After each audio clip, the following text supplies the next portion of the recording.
사도행적 제58장 승리한 교회. 사도들이 그들의 봉사를 그친 지 18세기 이상이 흘러갔다. 그러나 그리스도를 위한 그들의 수고와 희생의 역사는 여전히 교회의 가장 귀중한 보화들이다. 성령의 지도하에 쓰여진 이 역사가 기록된 것은 각 시대의 그리스도의 추종자들이 그것으로 말미암아 구주의 사업에 더욱 열심과 열성을 촉구하도록 하기 위함이었다. 제자들은 그리스도께서 그들에게 주신 사명을 성취시켰다. 이 십자가의 사자들이 복음을 선포하러 나아갈 때 전에는 결코 본 일이 없었던 하나님의 영광의 계시가 드러났다. 거룩한 성령의 협력으로 사도들은 세상을 진동시킨 사업을 행하였다. 단 한 세대 내에 각 민족에게 복음이 전파되었다. 그리스도께서 택하신 사도들의 봉사의 결과들은 실로 영광스러웠다. 그들의 봉사의 시초에 그들 중 몇은 학문이 없는 사람들이었으나 주님의 사업에 대한 그들의 헌신은 전적인 것이었고 주님의 가르치심 아래 그들은 맡겨진 큰 사업을 행할 준비를 갖추었다. 은혜와 진리가 그들의 마음을 다스리고 그들의 동기를 고무시키고 그들의 행동을 제어하였다. 그들의 생애는 하나님 안에 그리스도와 함께 감추어졌다. 이기심은 사라지고 무한한 사랑의 심연에 잠겨버렸다. 제자들은 성실히 말하고 기도하는 법을 아는 사람들이었고 이스라엘의 능력이신 분의 힘을 붙잡을 수 있는 사람들이었다. 얼마나 그들은 하나님 곁에 가까이 섰으며 그분의 보좌에 개인적인 접촉을 하였던가. 여호와는 그들의 하나님이셨다. 여호와의 명예는 그들의 명예였다. 여호와의 진리는 그들의 진리였다. 복음에 가해진 어떤 공격이라도 마치 그들의 영혼의 뼈를 깎아내는 듯 했으며 전력을 다하여 그들은 그리스도의 사업을 위하여 투쟁하였다. 그들은 생명의 말씀을 진술할 수 있었는데 이는 그들이 하늘의 기름 부음을 받은 까닭이었다. 그들은 많은 것을 기대하였으므로 많은 것을 시도하였다. 그리스도께서는 자신을 그들에게 나타내셨고 그들은 그리스도께 지도를 구하였다. 진리에 대한 그들의 이해와 반대에 저항하는 그들의 힘은 그들이 하나님의 뜻을 따르는 데 비례되었다. 하나님의 지혜와 능력이신 예수 그리스도는 그들의 모든 설교의 주제였다.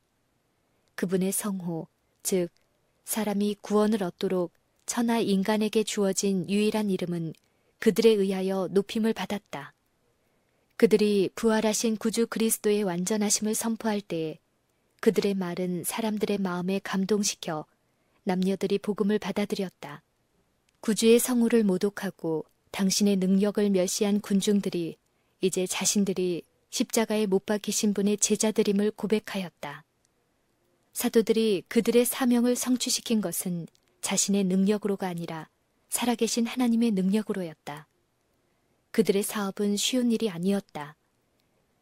그리스도 교회의 개막을 알리는 활동에는 고난과 쓰라린 슬픔이 따랐다. 제자들은 그들의 사업에서 끊임없이 빈곤과 비방과 박해에 직면하였으나 자신들의 생명을 귀한 것으로 여기지 아니하고 그리스도를 위하여 고난을 받도록 부르심을 받은 것을 기뻐하였다. 그들의 노력에 결단성의 부족, 우유부단함, 나약한 목적은 찾을 수 없었다. 그들은 기꺼이 자신들을 바쳤고 그들에게 부과된 책임감은 그들의 경험을 순결하게 하고 풍부하게 하였으며 하늘의 은혜는 그들이 그리스도를 위하여 성취한 정복에서 나타났다. 하나님께서는 전능하신 능력으로 복음이 승리하도록 그들을 통하여 일하셨다. 그리스도께서 친히 놓으신 기초 위에 사도들은 하나님의 교회를 세웠다. 성경은 성전 건축을 흔히 교회를 세우는 표상으로 사용하고 있다. 스가랴는 그리스도를 여호와의 성전을 지을 가지라고 언급한다. 그는 이방인들이 사업을 도울 것이라고 말한다. 먼데 사람이 와서 여호와의 전을 건축하리라. 이사야는 이방인들이 네 성벽을 쌓을 것이라고 선언한다. 이 성전 건축에 대하여 기록하면서 베드로는 이렇게 말한다. 사람에게는 버림바가 되었으나 하나님께는 택하심을 입은 보배로운 산돌이신 예수에게 나아와 너희도 산돌같이 신령한 집으로 세워지고 예수 그리스도로 말미암아 하나님이 기쁘게 받으실 신령한 제사를 드릴 거룩한 제사장이 될지니라. 사도들은 유대와 이방 세계의 채석장에서 기초를 놓을 돌들을 채취하는 일에 수고하였다.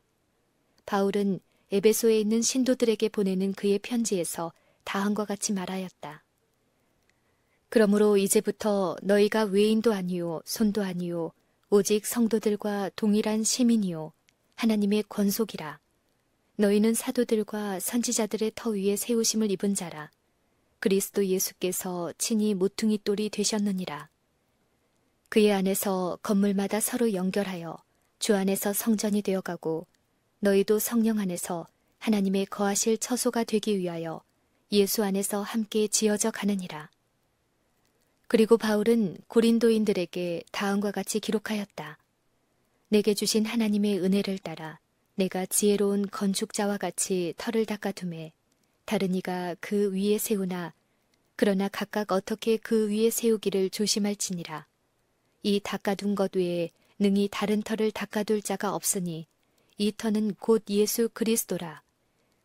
만일 누구든지 금이나 은이나 보석이나 나무나 풀이나 짚으로 이 터 위에 세우면 각각 공력이 나타날 터인데 그날이 공력을 발하리니 이는 불로 나타내고 그 불이 각 사람의 공력이 어떠한 것을 시험할 것임이니라. 사도들은 확실한 기초, 즉 만세 반석 위에 세웠다. 그들은 이 기초에 저희가 세상으로부터 채석한 돌들을 가져왔다. 건축자들이 방해를 받지 않고 수고한 것은 아니었다. 그들의 사업은 그리스도의 원수의 반대로 극도로 어려워졌다. 그들은 거짓된 기초 위에 짓고 있는 사람들의 완고와 편견과 증오에 맞서 싸워야 하였다. 교회의 건축자로서 일한 많은 사람들은 느헤미야 시대의 성벽 건축자들에게 비유될 수 있다. 그들에 대하여 다음과 같이 기록되어 있다. 성을 건축하는 자와 담부하는 자는 다 각각 한 손으로 일을 하며 한 손에는 병기를 잡았다. 왕들과 총독들, 제사장들과 관원들은 하나님의 성전을 파괴하고자 노력하였다. 그러나 투옥과 고문과 죽음을 무릅쓰고 충실한 사람들은 사업을 진전시켜 성전 건물은 아름답고 균형 있게 건축되었다. 때때로 일꾼들은 저희 주위에 둘러있는 미신의 안개로 거의 눈멀게 되었다. 때때로 그들은 대적들의 폭행에 거의 압도당하였다. 그러나 흔들리지 않는 신앙과 충실한 용기로 그들은 사업에 전념하였다. 건축자들의 최선봉에 선 사람들은 차례로 원수의 손에 쓰러졌다. 스데반은 돌에 맞아 죽고 야고보는 칼에 죽임을 당하였고 바울은 목베임을 당하였고 베드로는 십자가에 못 박혀 죽었고 요한은 정배당하였다. 그러나 교회는 성장하였다. 새로운 일꾼들이 넘어진 사람들을 대신하고 건물에는 돌에 돌이 첨놓이게 되었다. 이리하여 하나님의 교회라는 성전은 서서히 올라갔다. 그리스도 교회의 설립 이후에 여러 세기 동안 격렬한 박해가 있었으나 하나님의 성전을 건축하는 사업을 생명 그 자체보다 더 귀중히 여긴 사람들이 부족된 적은 결코 없었다. 이런 사람들에 관하여 다음과 같이 기록되어 있다. 어떤 이들은 희롱과 채찍질뿐 아니라 결박과 옥에 갇히는 시험도 받았으며 돌로 치는 것과 톱으로 켜는 것과 시험과 칼에 죽는 것을 당하고 양과 염소의 가죽을 입고 유리하여 궁핍과 환난과 학대를 받았으니 이런 사람은 세상이 감당치 못하도다. 저희가 광야와 산중과 암열과 토굴에 유리하였느니라. 의의 원수는 주의 건축자들에게 위임된 사업을 중지시키려는 그들의 노력에 있어서 해보지 않은 일이 없다. 그러나 하나님께서는 자기를 증거하지 아니하신 것이 아니었다. 하나님께서는 성도들에게 단번에 주신 믿음을 옹호할 수 있는 교역자들을 일으키셨다. 이 사람들의 인내와 영웅적 행위가 역사에 기록되어 있다. 사도들은 그들 중 많은 사람들이 저희 자리에서 쓰러졌으나 성전을 건축하는 일은 꾸준히 전진하였다. 일꾼들은 죽임을 당했으나 사업은 전진하였다. 왈덴스인들, 존 위클리프, 후스와 제롬, 마르틴 루터와 치빙글리, 크랜머, 레티머, 그리고 녹스와 위그노들과 요한 웨슬리와 찰스 웨슬리, 그리고 다른 많은 무리들은 영원 무궁토록 견딜 재료를 기초에 가져왔다. 그리고 근대의 하나님의 말씀을 반포하는 일을 추진하기 위하여 매우 훌륭하게 노력할 사람들과 이방 나라에서의 그들의 봉사로 마지막 큰 기별들을 선포할 길을 준비한 사람들 또한 성전 건물을 세우는 일을 도왔다. 사도시대 이후에 여러 세대를 통하여 하나님의 성전 건축은 결코 그치지 않았다. 우리가 그 세기들을 회고할 때에 오류와 미신의 어두움을 뚫고 쏟아져 나오는 빛처럼 빛나는 산 돌들을 볼 수 있다. 영원을 통하여 이 귀중한 보석들은 점점 빛을 밝게 비추이겠고 하나님의 진리의 능력을 증거할 것이다.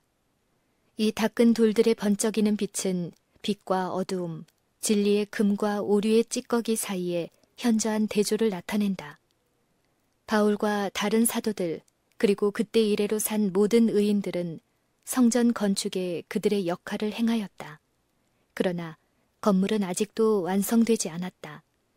이 시대에 살고 있는 우리들도 해야 할 일이 있고 행해야 할 역할이 있다. 우리는 이 기초 위에 불의 시험에 견딜 재료, 즉 금과 은과 궁전의 식양대로 아름답게 다듬은 보석들을 가져와야 한다. 이와 같이 하나님을 위하여 짓는 자들에게 바울은 다음과 같은 격려와 경고의 말을 하였다. 만일 누구든지 그 위에 세운 공력이 그대로 있으면 상을 받고 누구든지 공력이 불타면 해를 받으리니 그러나 자기는 구원을 얻되 불 가운데서 얻은 것 같으리라. 생명의 말씀을 충실히 전하고 남녀들을 거룩함과 평화의 길로 인도하는 그리스도인은 그 기초 위에 오래 견딜 재료를 가져오는 것이며 하나님의 나라에서 그는 현명한 건축자로 영광을 받을 것이다. 사도들에 대하여 제자들이 나가 두루 전파할세 주께서 함께 역사하사 그 따르는 표적으로 말씀을 확실히 증거하시니라 라고 기록되어 있다.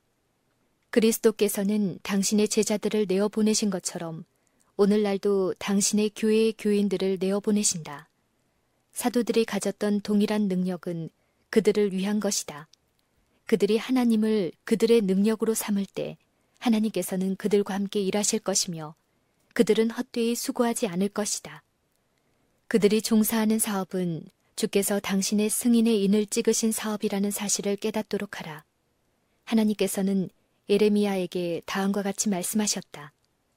너는 아이라 하지 말고 내가 너를 누구에게 보내든지 너는 가며 내가 내게 무엇을 명하든지 너는 말할지니라. 너는 그를 인하여 두려워 말라. 내가 너와 함께하여 너를 구원하리라고 하셨다. 그 후 주께서는 당신의 손을 펴셔서 당신의 종의 입에 대시고 보라, 내가 내 말을 네 입에 두었노라. 그리고 주께서는 우리에게 당신의 거룩한 손길이 우리의 입술에 닿은 것을 느끼면서 당신께서 우리에게 주신 말씀을 말하러 나아가라고 명하신다. 그리스도께서는 교회에게 한 거룩한 임무를 맡기셨다.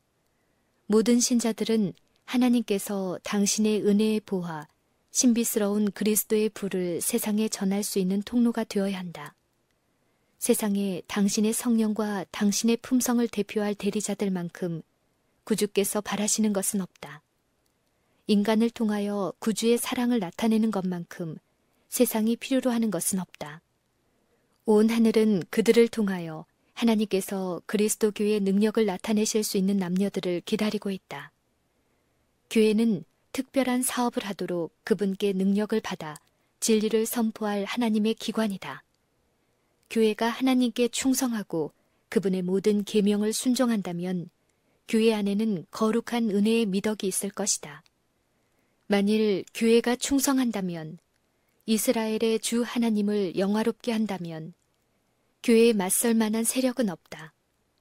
하나님과 그분의 사업에 대한 열심이 제자들을 움직여 큰 능력을 가지고 복음을 증거하게 하였다. 그와 동일한 열성이 구속의 사랑, 그리스도와 십자가에 달리신 분에 대한 이야기를 전하고자 하는 열심으로 우리 마음을 불붙게 해야 하지 않겠는가? 구주의 강림을 고대할 뿐만 아니라 촉진시키는 것이 모든 그리스도인의 특권이다. 교회가 세상에 대한 충성을 버리고 그리스도의 의를 옷 입는다면 교회 앞에는 빛나고 영광스러운 날이 동틀 것이다. 교회에 대한 하나님의 약속은 영원히 굳게 설 것이다. 하나님께서는 교회를 영원한 미덕, 많은 세대의 기쁨으로 삼으실 것이다. 그것을 멸시하고 거절한 사람들이 버린 진리는 승리할 것이다.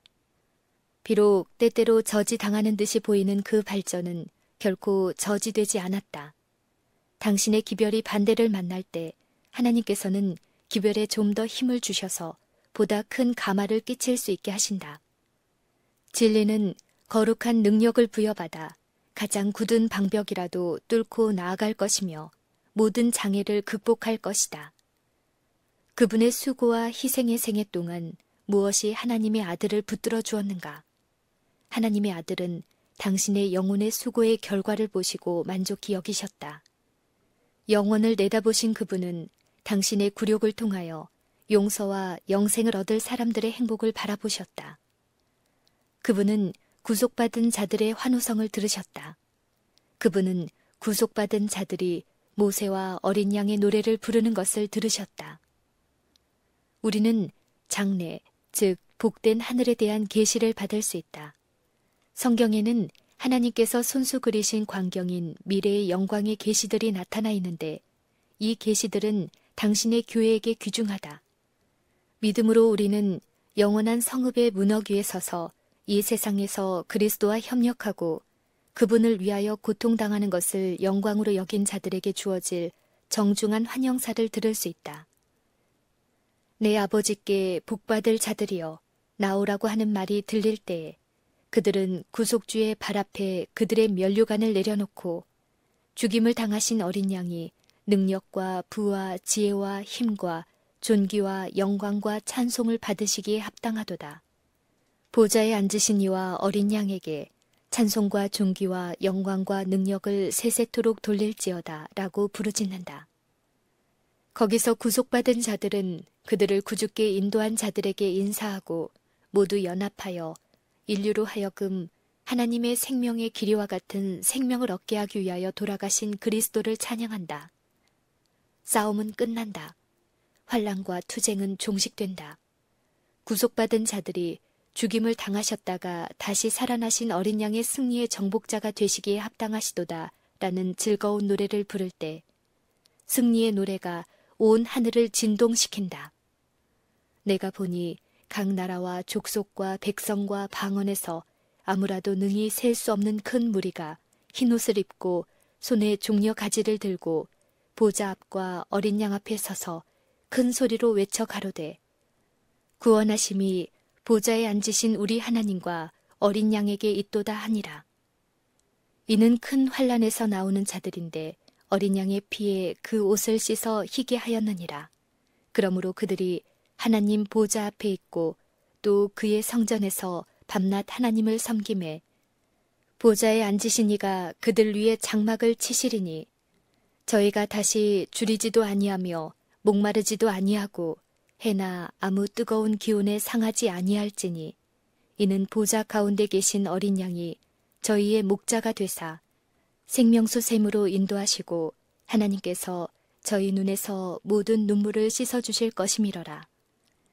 모든 눈물을 그 눈에서 씻기심에 다시 사망이 없고 애통하는 것이나 곡하는 것이나 아픈 것이 다시 있지 아니하리니 처음 것들이 다 지나갔음이러라.